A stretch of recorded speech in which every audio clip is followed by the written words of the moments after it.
They were still laughing when the car pulled into the driveway, sunburned, salty, smug. I could hear their voices through the cracked window upstairs.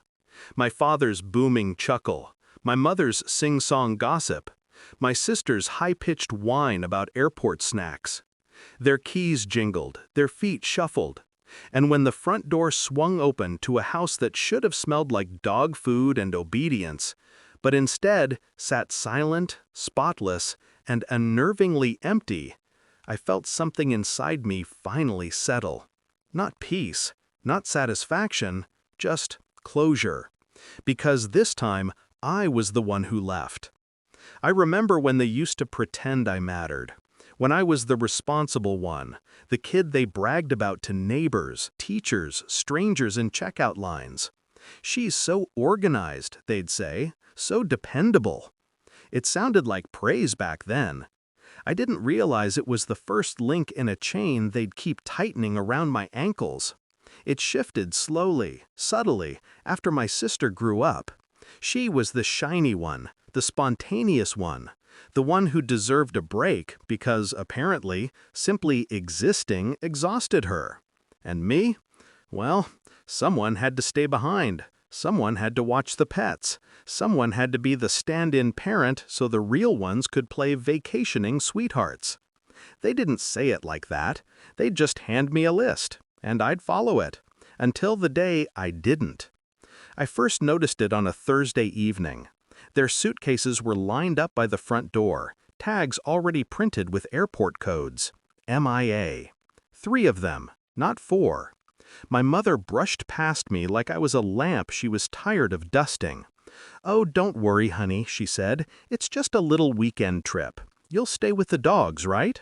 Not a question, an instruction wearing the flimsiest mask of kindness. I felt the sting then, but I didn't show it. Not when my sister posted their matching swimsuits 2 days later. Not when my father asked if I could be a team player and clean the tank filters before they left. Not when the front door slammed behind them on departure day, luggage rolling, laughter trailing like confetti. They didn't even say goodbye. I didn't pack until after they'd taken off. I watched their flight path on my phone, that slow blue line dragging itself over the country like a smug signature. Olympic National Park had been on my list for a decade, a place I never had the time to go. But suddenly, I had all the time they never gave me. I booked the flight, booked the cabin, fed the dogs one last time, locked the door. But I didn't leave a note. I wanted silence to be my first move. Silence says everything. Some people think revenge needs to be explosive, but quiet revenge? That's the kind that lingers. I didn't smash anything, didn't sabotage their trip, didn't call them once, not even when my phone buzzed nonstop the first night with missed calls labeled home. I let them panic, let them imagine whatever they wanted.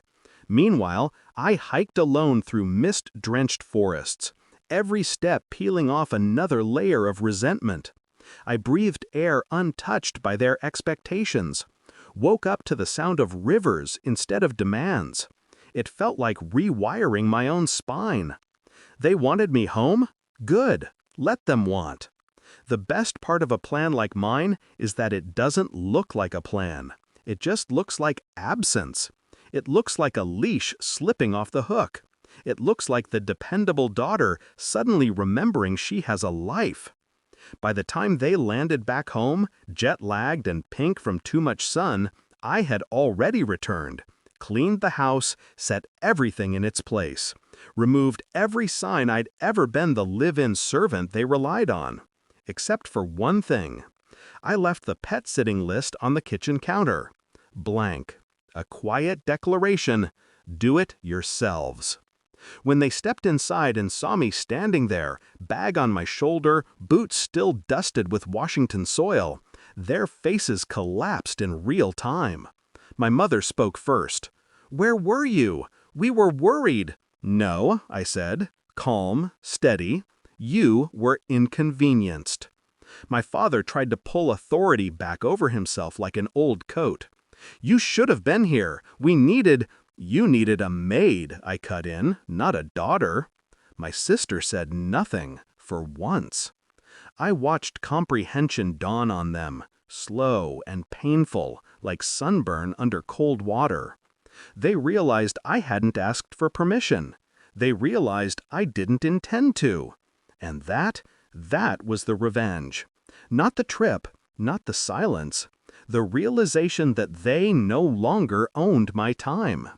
I walked past them, out the door, into air that felt sharper and cleaner than anything in that house. They didn't chase me. They just stared, stunned, as if my freedom was some kind of betrayal. Maybe it was. But betrayal is only shocking to those who never imagined you capable of choosing yourself. And I finally had. That was the payoff. Not their hurt. My untethering.